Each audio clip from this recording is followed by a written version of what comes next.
જય અંબે વિદ્યાર્થી મિત્રો, જય અંબે ગ્રુપ ઓફ સ્કૂલની યુટ્યુબ ચેનલ પર આપનું હાર્દિક સ્વાગત છે।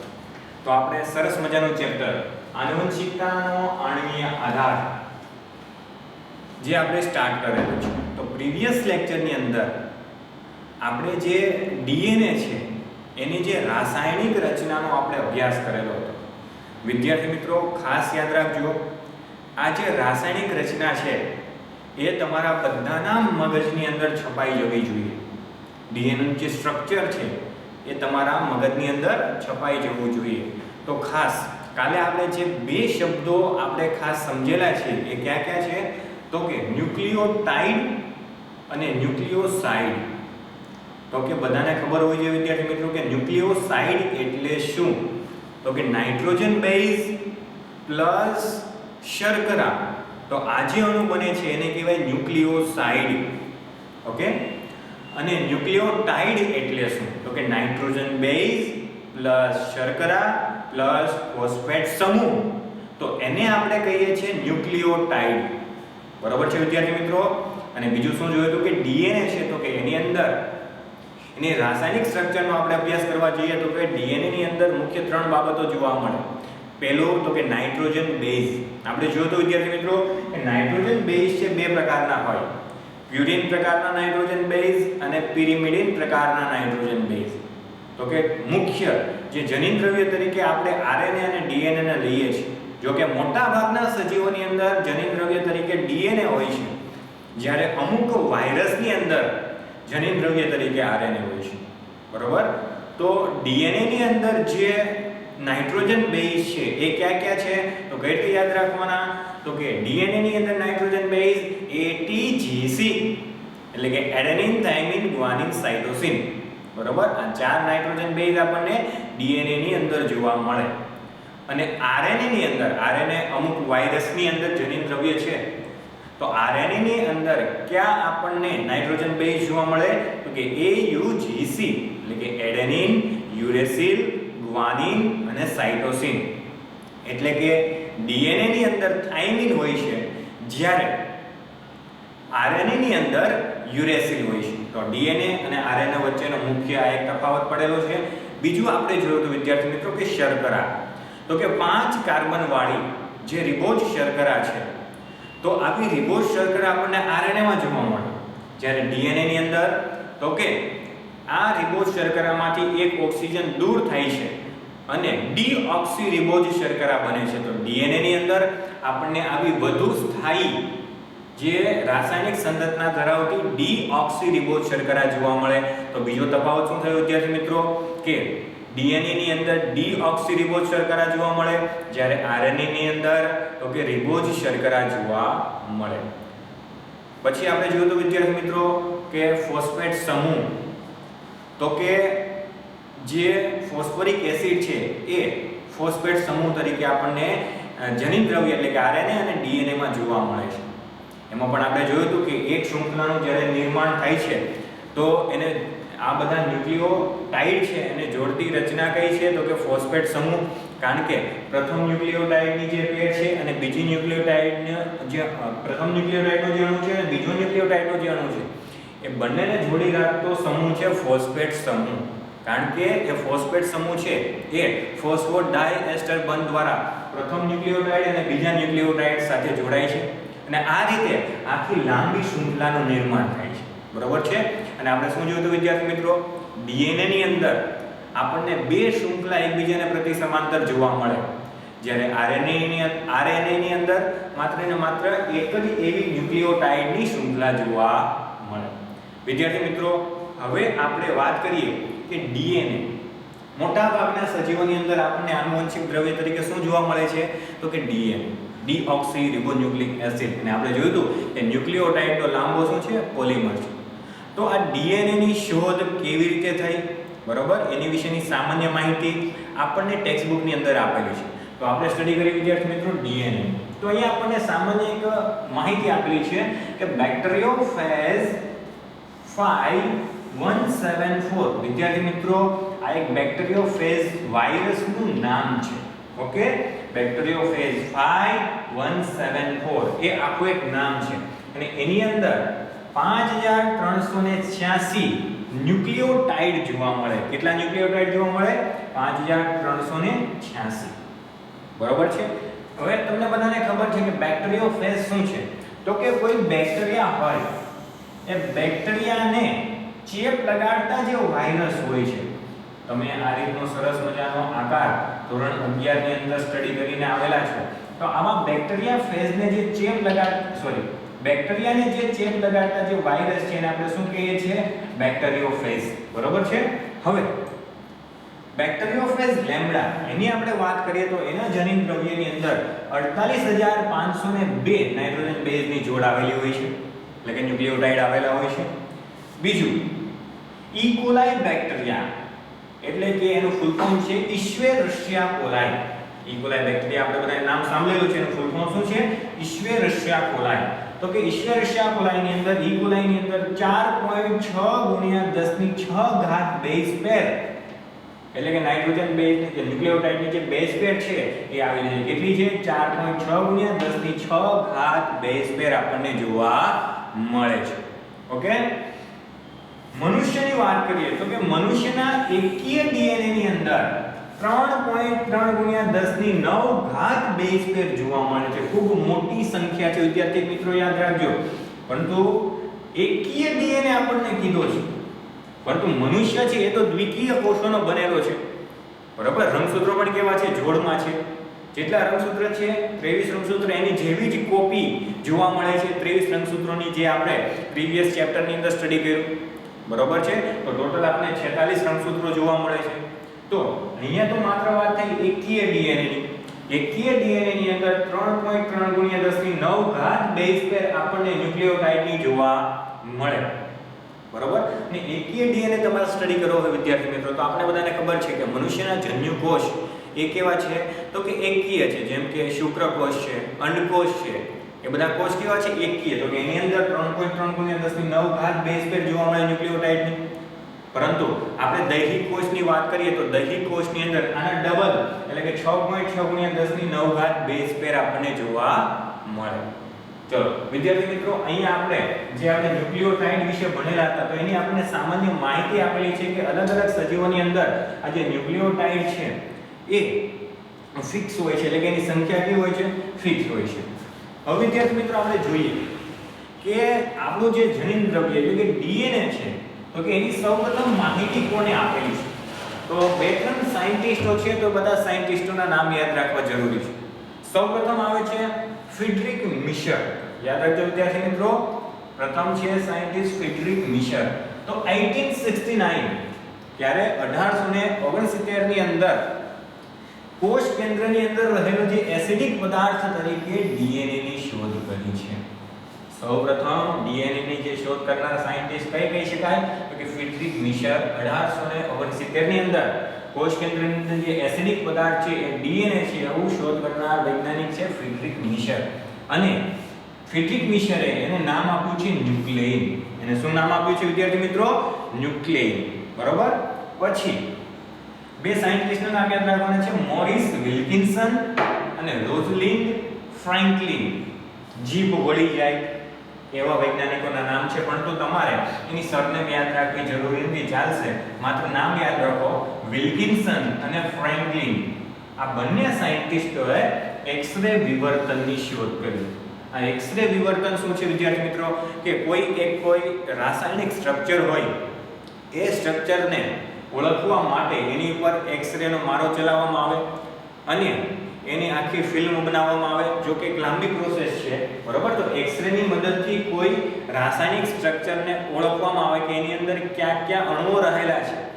એ જે આખી પદ્ધતિ છે એને આપણે એક્સ-રે વિવર્તન કહીએ છીએ.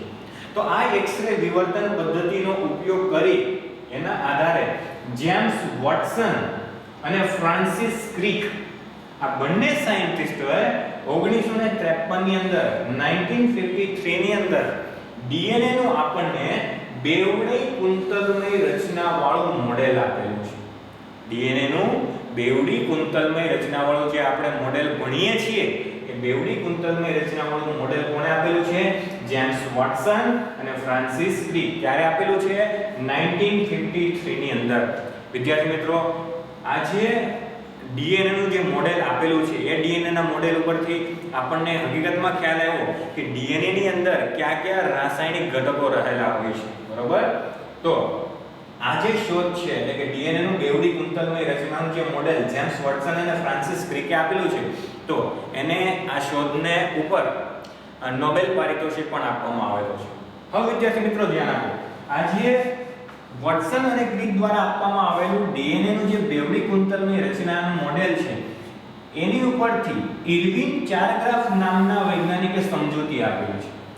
અને એને શું સમજૂતી આપેલી છે કે ડીએનએ ની અંદર પ્યુરિન અને પિરિમિડિનનું પ્રમાણ અચળ હોય છે. શું કીધું?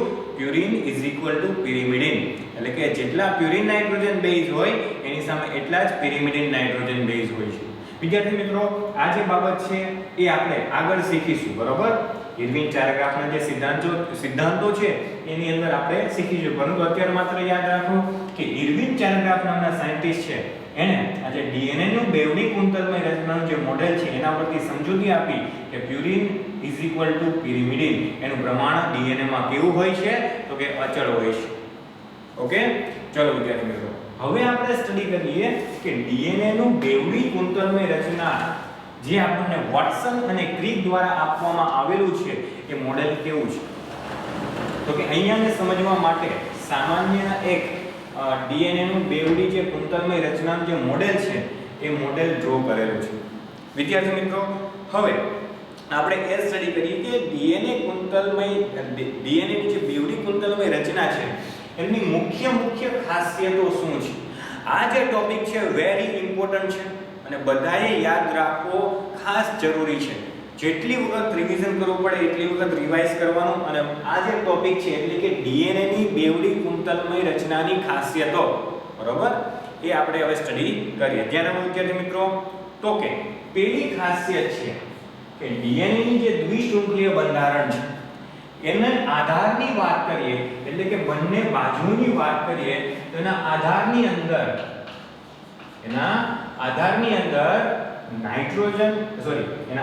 અંદર ફોસ્ફેટ સમૂહ અને શર્કરા આવેલું છે.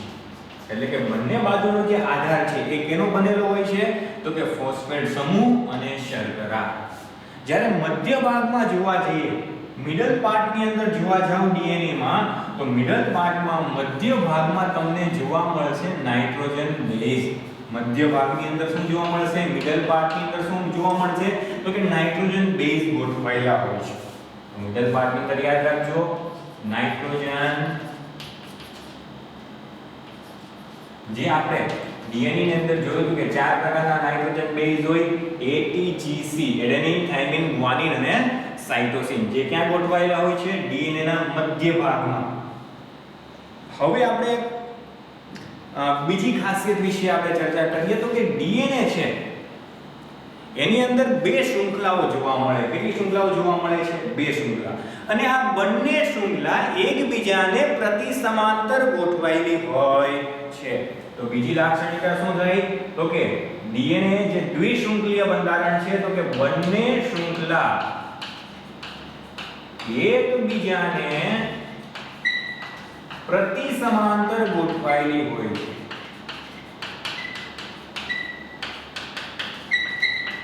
એટલે શું? તો કે ધ્યાન આપો વિદ્યાર્થી મિત્રો, આપણે પ્રથમ શૃંખલાની ધ્રુવીયતાની વાત કરીએ તો આ પ્રથમ શૃંખલા તમે લઈ લો તો એનો જે 5' તરફનો છેડો છે, તો એની સામેની જે બીજી શૃંખલા છે, તો બીજી શૃંખલામાં 5' તરફના છેડાની સામે બીજી શૃંખલાનો 3' તરફનો છેડો હશે, બરોબર? અને નીચેની બાજુ જોવા જાઓ કે પ્રથમ શૃંખલાનો જે 3' તરફનો છેડો છે એની સામે બીજી શૃંખલાનો 5' તરફનો છેડો હશે. એટલે કે એક શૃંખલા ઉપરથી નીચે આવે છે તો બીજી શૃંખલા નીચેથી ઉપર જાય છે. એટલે કે બંને જે શૃંખલા છે એકબીજાને પ્રતિ સમાંતર ગોઠવાયેલી હોય છે. તો આ ડીએનએ ની બીજી મુખ્ય ખાસિયત છે. બરોબર છે વિદ્યાર્થી મિત્રો? શું કે બંને શૃંખલા એકબીજાને કેવી છે? પ્રતિ સમાંતર ગોઠવાયેલી છે. એટલે કે 5' તરફના છેડાની સામે બીજી શૃંખલાનો 3' તરફનો છેડો હોય છે. ઓકે, ચલો હવે આપણે ત્રીજી લાક્ષણિકતા જોવા જઈએ, ત્રીજી ખાસિયત જોવા જઈએ તો આપણને કીધું છે કે વચ્ચે રહેલા જે નાઇટ્રોજન બેઝ છે, જે મધ્ય ભાગ નાઇટ્રોજન બેઝ બનાવે છે, તો કે એની અંદર એડેનિન અને થાઇમિન એટલે કે A અને T વચ્ચે બે નબળા હાઇડ્રોજન બંધ જોવા મળે. કેટલા? તો કે બે નબળા હાઇડ્રોજન બંધ જોવા મળે છે. એડેનિન અને થાઇમિન વચ્ચે કેટલા હાઇડ્રોજન બંધ છે? તો કે બે હાઇડ્રોજન બંધ છે. જ્યારે ગ્વાનિન અને સાઇટોસિનની વચ્ચે એટલે કે G અને C ની વચ્ચે ત્રણ નબળા હાઇડ્રોજન બંધ હોય છે. કેટલા નબળા બંધ હોય છે? ત્રણ હાઇડ્રોજન બંધ હોય છે. ખાસ યાદ રાખજો, એડેનિન અને થાઇમિન ની વચ્ચે બે નબળા હાઇડ્રોજન બંધ હોય છે. ગ્વાનિન અને સાઇટોસિન ની વચ્ચે ત્રણ નબળા હાઇડ્રોજન બંધ હોય છે. વિદ્યાર્થી મિત્રો, આની અંદર પણ તમે જોયું કે પ્યુરિન ની સામે શું ગોઠવાય છે? પિરિમિડિન. પ્યુરિન ની સામે શું ગોઠવાય છે? તો કે પિરિમિડિન ગોઠવાય છે. એટલે કે પ્યુરિન પ્રકારનો જે નાઇટ્રોજન બેઝ છે એની સામે પિરિમિડિન પ્રકારનો નાઇટ્રોજન બેઝ જોવા મળે છે. શા માટે આવું? તો કે આપણે જોવા જઈએ છે તો કે જે નાઇટ્રોજન બેઝ છે, તો કે પ્યુરિન પ્રકારના નાઇટ્રોજન બેઝની અંદર પ્યુરિન પ્રકારનો જે નાઇટ્રોજન બેઝ છે એની અંદર આપણને બે રિંગ જોવા મળે છે, બે ચક્ર જોવા મળે છે. આવું આપણે કાલે સ્ટડી કરેલું હતું, પ્રીવિયસ લેક્ચરમાં સ્ટડી કરેલું છે. જ્યારે પિરિમિડિન પ્રકારનો જે નાઇટ્રોજન બેઝ છે એની અંદર એક જ રિંગ જોવા મળે છે. બરાબર? તો ખાસ ધ્યાન આપો વિદ્યાર્થી મિત્રો, અહીંયા તમે જ્યાં બી જોશો કે આ પ્યુરિનની સામે શું છે? પિરિમિડિન પ્રકારના નાઇટ્રોજન બેઝ છે. તો આવું શા માટે? કારણ કે અહીંયા જો બે રિંગ છે, બરાબર, અને સામે એક રિંગ છે. હવે ધારો કે અહીંયા નીચે એક રિંગ આવે તો સામે બે રિંગ આવે, તો એના લીધે ડીએનએ ની જે પહોળાઈ છે, ડીએનએ નું જે સ્ટ્રક્ચર છે એ જળવાઈ રહે છે. એટલે કે ડીએનએ કુંતલની જે બંને શૃંખલા છે એકબીજા વચ્ચેનું અંતર જળવાઈ રહે છે. એટલા માટે પ્યુરિનની સામે શું ગોઠવાયેલું હોય છે? પિરિમિડિન. આ જ્યાં આપો પ્યુરિનની અંદર બે રિંગ હોય છે, પિરિમિડિનની અંદર એક રિંગ હોય છે. બરોબર? જ્યાં એડેનિન ગોઠવાયેલો હોય એટલે કે એડેનિનની અંદર તો આપણે જોયું તો કે બે રિંગ હોય, બરોબર, તો થાઇમિન તો કે એની વચ્ચે એક રિંગ હોય છે. ધારો કે અહીંયા થાઇમિન છે તો એની સામે એડેનિન છે, એટલે કે અહીંયા એક રિંગ હોય તો અહીંયા બે રિંગ હોય છે. તો એના લીધે શું થાય છે? તો કે ડીએનએ ની બંને શૃંખલા વચ્ચેનું અંતર ચોક્કસ જળવાઈ રહે છે. અને ઇરવિન ચાર્લ્સ આપે શું કીધું? તો કે પ્યુરિન જેટલા છે એટલા શું છે? પિરિમિડિન છે. આ જે પ્રમાણ છે એ અચળ જળવાઈ રહે છે. બરોબર છે? તો ખ્યાલ આવ્યો તમને વિદ્યાર્થી મિત્રો? પ્યુરિન પિરિમિડિન શું કામ કહે છે? એટલે કે જેટલા પ્યુરિન હોય એટલા શું હોય છે? પિરિમિડિન હોય છે. ઓકે, ચલો હવે આપણે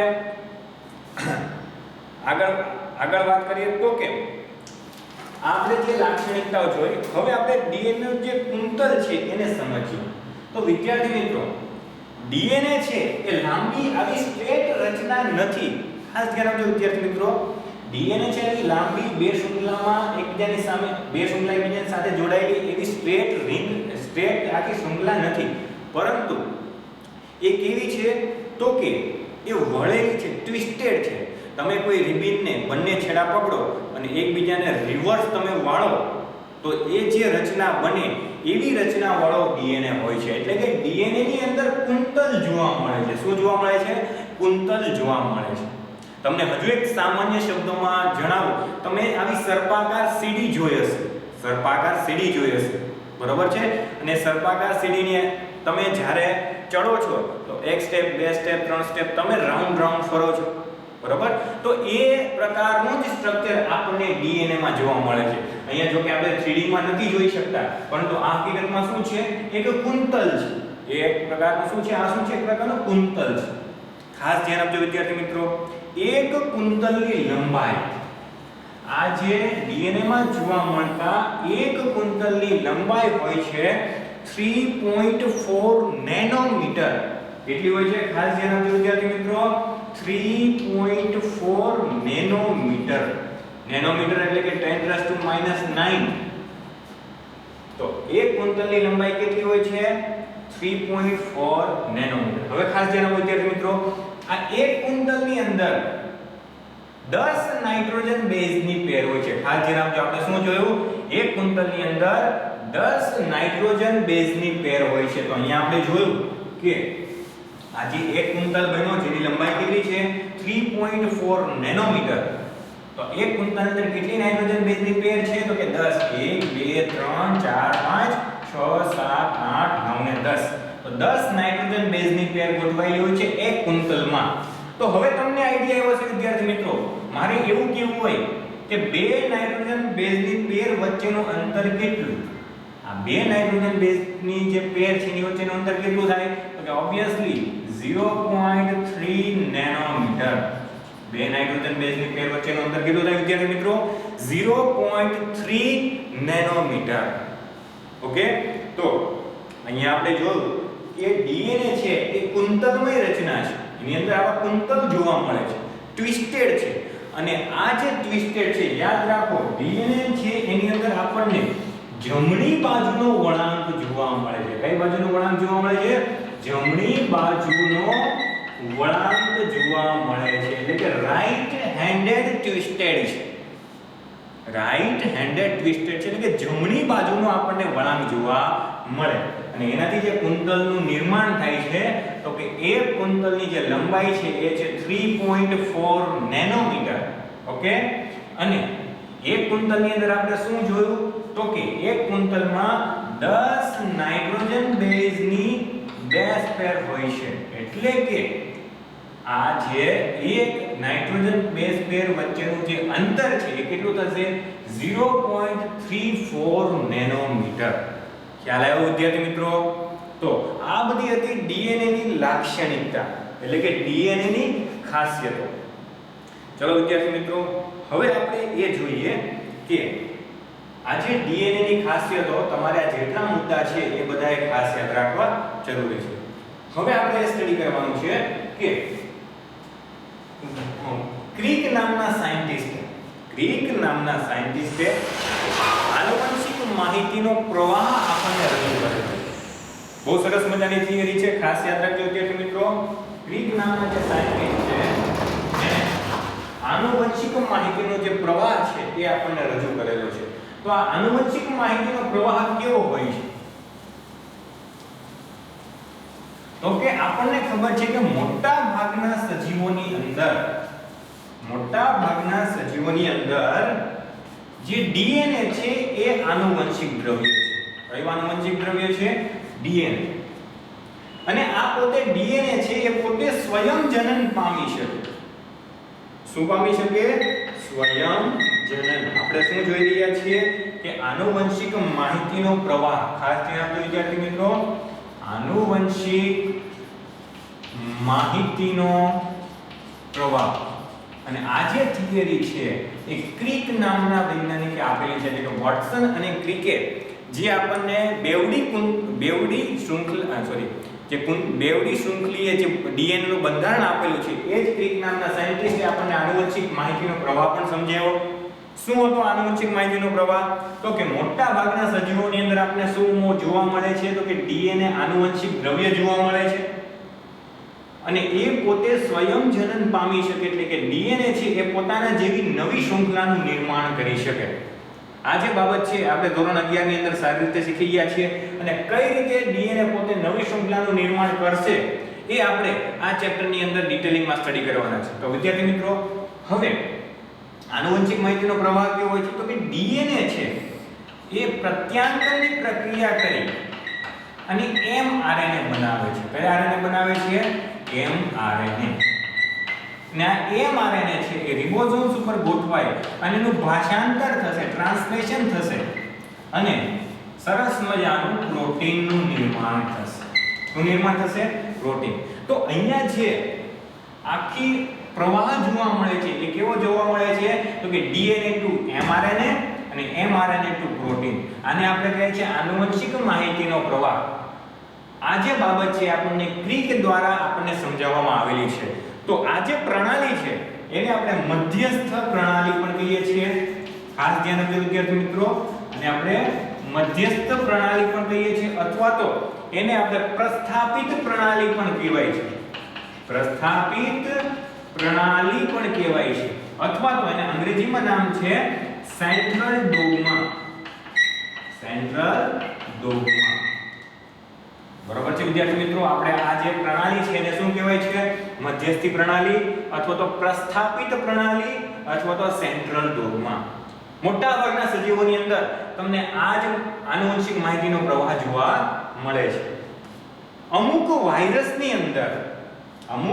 વાયરસની અંદર મોટાભાગના બધા વાયરસ નહીં પણ તો અમુક જ વાયરસની અંદર આરએનએ જનિત દ્રવ્ય તરીકે હોય છે અને આરએનએ માંથી ડીએનએ બને. આરએનએ માંથી શું બને છે? ડીએનએ બને છે. અમુક વાયરસની અંદર જ આવું જોવા મળે છે. તો આ જે બાબત છે એને કહેવાય છે પ્રસ્થાપિત પ્રણાલી. આ બાબતને શું કહે છે વિદ્યાર્થી મિત્રો? પ્રસ્થાપિત પ્રણાલી. સમજ પડી વિદ્યાર્થી મિત્રો? તો આપણે અત્યારે લેક્ચરની અંદર શું જોયું? તો કે ડીએનએ છે એ જનિત દ્રવ્યની શોધ એની માટેના કયા વૈજ્ઞાનિકો છે. બીજું, વોટસન અને ક્રિક દ્વારા આપવામાં આવેલું જે ડીએનએ ની દ્વિશૃંખલીય અને જે બંધારણ છે એને આપણે ડિટેલિંગમાં સ્ટડી કર્યું અને એની ખાસિયતો જોઈ. અને ત્રીજું શું જોયું? વેરી ઇમ્પોર્ટન્ટ એવો ટોપિક મધ્યસ્થ પ્રણાલી કહીએ છીએ તો પ્રસ્થાપિત પ્રણાલી અથવા તેને સેન્ટ્રલ ડોગમા કહેવાય. જે આનુવંશિક માહિતીનો પ્રવાહ આપણે કહીએ છીએ એ ક્રિક દ્વારા આપણને સમજાવવામાં આવ્યું કે મોટા ભાગના સજીવોની અંદર ડીએનએ આનુવંશિક દ્રવ્ય છે એ પોતે જાતે સ્વયંજનન પામી શકે. પ્રત્યાંગની પ્રોસેસથી એમઆરએનએ બને અને એમઆરએનએ નું ભાષાંતર થઈને પ્રોટીન બને. બરોબર? તો આ જે પ્રવાહ છે બધા મોટા ભાગના સજીવોમાં જોવા મળે. તો અમુક વાયરસ છે એની અંદર જનિત દ્રવ્ય તરીકે આરએનએ છે અને આરએનએ માંથી ડીએનએ બને છે તો એને પ્રસ્થાપિત પ્રણાલી કહે છે. બરોબર છે વિદ્યાર્થી મિત્રો? તો આપણે આટલે સુધી આજે રાખીએ. નેક્સ્ટ લેક્ચરની અંદર ડીએનએ નું જે કુંતલીય બંધારણ છે એનું પેકેજિંગ વિશે આપણે સમજશું. બરોબર છે વિદ્યાર્થી મિત્રો? તો આટલું જે છે એને બરોબર વાંચજો, રીડિંગ કરજો. બરોબર? ઓકે. જય અંબે વિદ્યાર્થી મિત્રો.